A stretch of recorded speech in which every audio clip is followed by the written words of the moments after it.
I am a flower. Yes, I'm beautiful.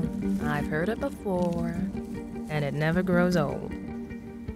I'm worshipped for my looks, my scent, my looks. But here's the thing. Life starts with me. You see, I feed people. Every fruit comes from me. Every potato, me. Every kernel of corn, me. Every grain of rice, me. Me. I know, but it's true. And sometimes I feed their souls. I am their words when they have none. I say I love you without a sound. I'm sorry without a voice. I inspire the greatest of them. Painters, poets, pattern makers. I've been amused to them all.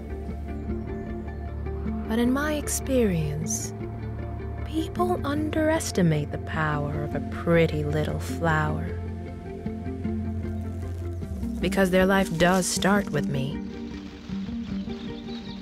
And it could end without me.